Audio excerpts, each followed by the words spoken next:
welcome back to Cindy's Library.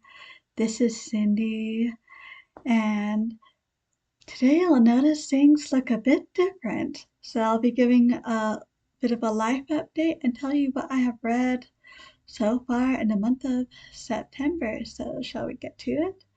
So, life update. Way back in 2020, March precisely, you probably remember this too, the world shut down. For work, I was sent home. And so I have been working from home ever since then. Well, last spring they told us that in a few months they would want us to start coming in. And this was officially supposed to be at the beginning of August, but the building they wanted us to move into, specifically the floor they wanted us to move onto, was having HVAC work done. But it is now done, and we are officially going back to work on site on Monday. So, as you can see here on this side, I have a bunch of stuff packed up. That is my pile for taking in to work. It'll be an adventure. I'm hopeful this will not mean too many changes to this channel. What if I don't post videos quite so regularly? That's probably the reason for it. Anyway, now that we've got that done, on to the rest. So, I started this in August, but I finished it in September. Actually, maybe even in July, but I finished it in September. First Family by Joseph J. Ellis, Abigail and John Adams. And no offense to George and Martha Washington, they were a great couple themselves. But John and Abigail, they really were a power couple. And Ellis has such an easy style to read, easy to read through this. I quite enjoyed it.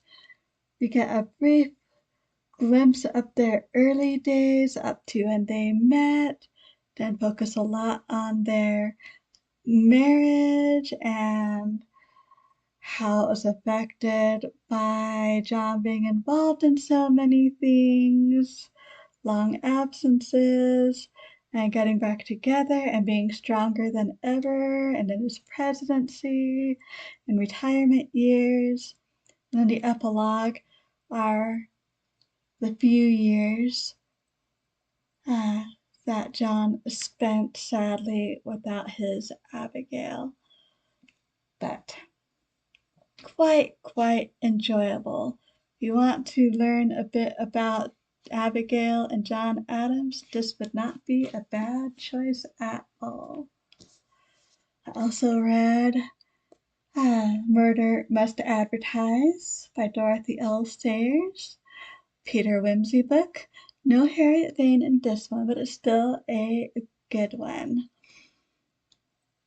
And it's a very interesting look at the advertising industry, about the time period, about bright young things, about drug trafficking.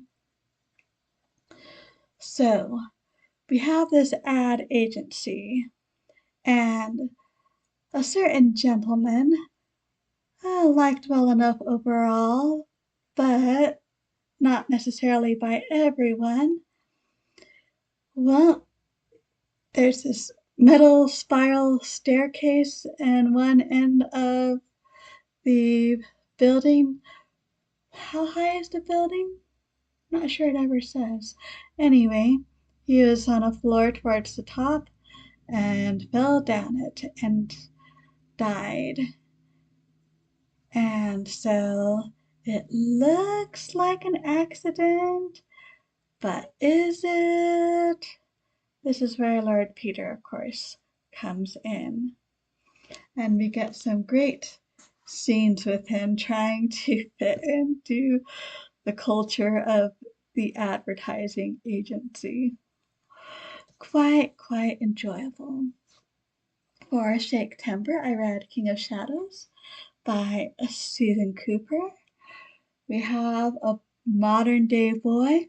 I think this is written in the 1990s, so you can consider that for the purposes of this book as modern day.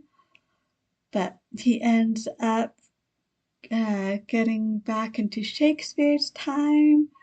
Fortunately, that's exactly what he was doing in the modern day. He was in I think it was a summer youth program where they're putting on a couple plays, at least one, and then actually going over to the Globe and performing it there. But how did this even happen? Why did it happen?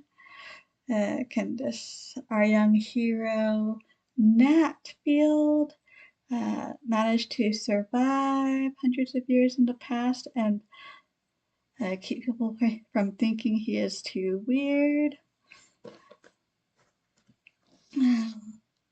Also for September, I read King Lear, and let's see, officially, The Tragedy of King Lear. Yep, so definitely a tragedy. Involves an old king, 3 daughters, and I'm very glad that I read it.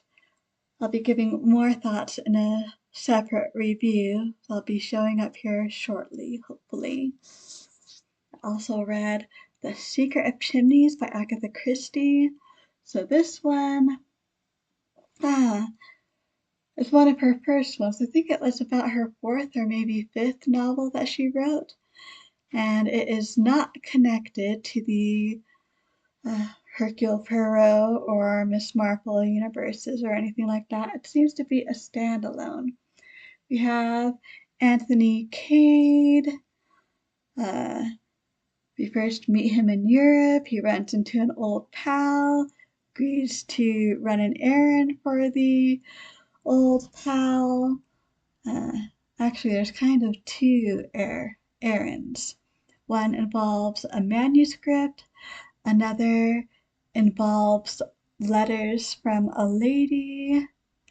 And before we are done, we have not only Scotland Yard, but the French police and a Pinkerton man from the US.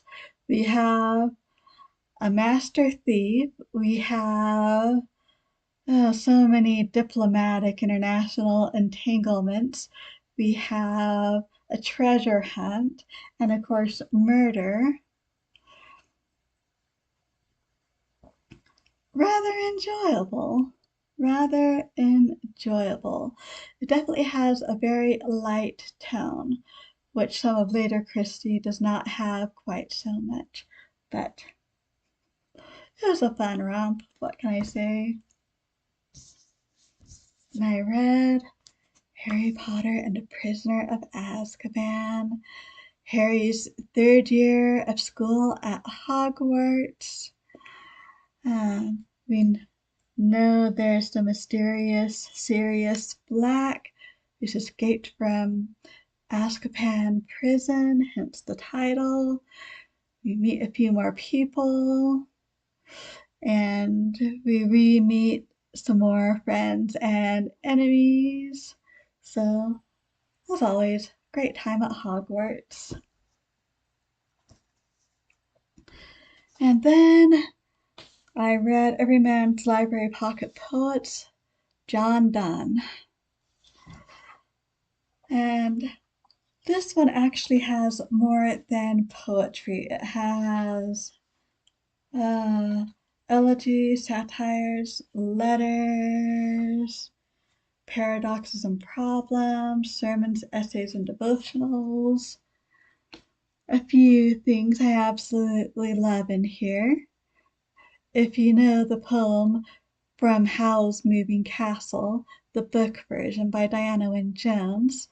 This is where the poem is from. I have to admit, though, I don't really get John Donne very much at this point. A little, but not very much.